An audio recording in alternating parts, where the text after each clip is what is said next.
Once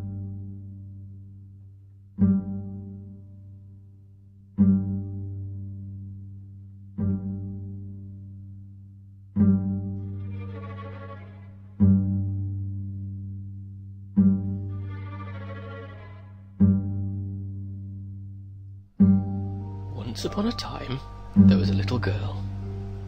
No, that isn't right. You see, it wasn't just any time, and this wasn't just any little girl. This story is about Emmeline, and it all happened a long time ago in a town that doesn't exist. At least, not anymore. Emmeline was 3, the only child of a curator and a soprano.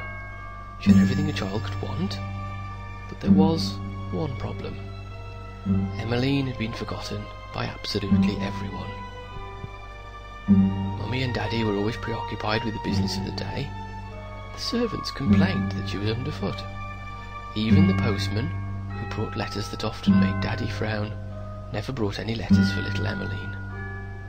There were no hugs, no bedtime stories, only a growing mountain of cold, lifeless toys who could not scare away closet monsters or admire her drawings, or more importantly, love her back.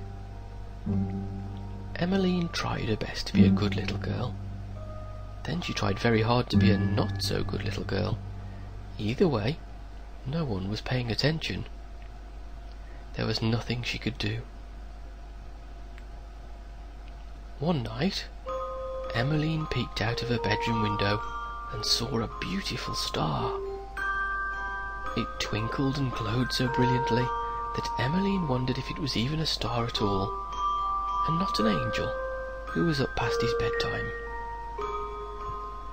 She remembered a rhyme about such stars and how they could grant wishes, and if anybody had a wish, it was Emmeline.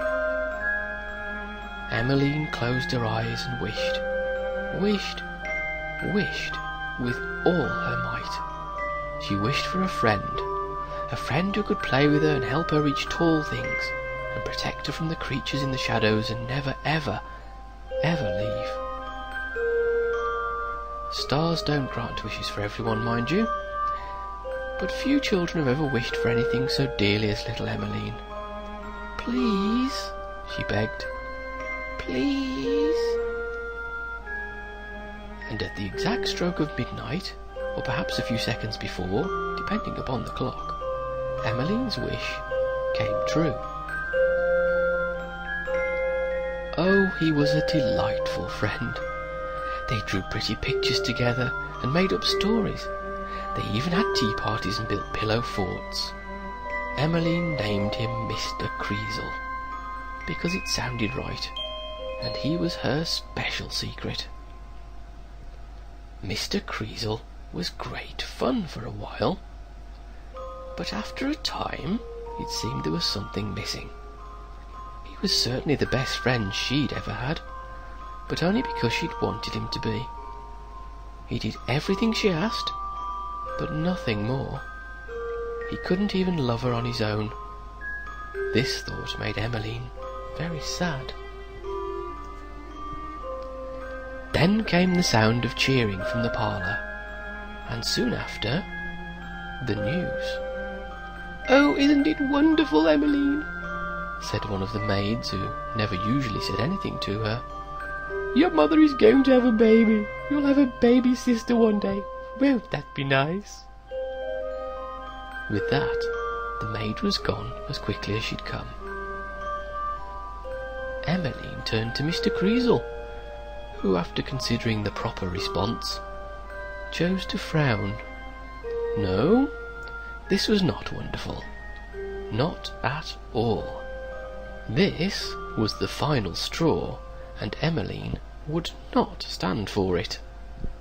With her fists clenched at her sides, and her face scarlet with rage, she opened her mouth and screamed. How dare they replace her with a new child? How dare they love another little girl? Emmeline screamed and screamed and couldn't stop screaming, and as she screamed, Mr. Creasle absorbed her wrath and began to grow. the more Emmeline screamed, the bigger and uglier he became, until he outgrew the entire house. With a terrifying roar, Mr. Creasle carried out the revenge Emmeline wanted more than ever. Crack! Went the rest of the house, and everyone inside it. Crash!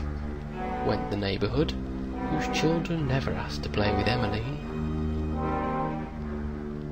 On Mr. Creasle stormed, tearing to pieces everyone and everything who'd ever failed his creator. The ice cream truck that never stopped for her, the reverend who chuckled at her prayers, even the postman, all met a swift and terrible demise. Just as Mr. Creasle was running out of things to crush and smash, Emmeline at last stopped screaming. Exhausted and heartbroken, she sat upon what was left of her bedroom floor and cried. Oh, why hadn't anyone loved her? Why did Mummy and Daddy want a new daughter when Emmeline would have done anything, for a simple hug, a kiss on the forehead, even a good scolding?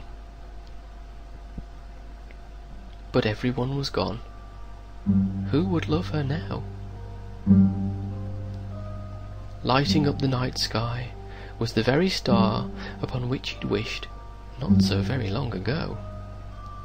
With a heavy heart, Emmeline looked upon it and made one more request.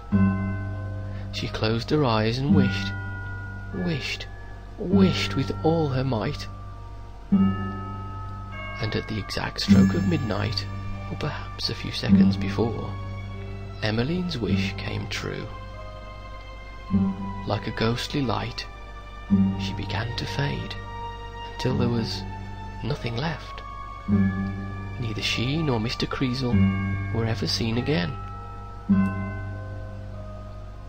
Sometimes, on a dark night, when the stars are bright, if you're very still and very quiet, you can almost hear a tiny voice. Please, please, whispers the wind, forever echoing the one wish of a little girl who was forgotten by absolutely everyone.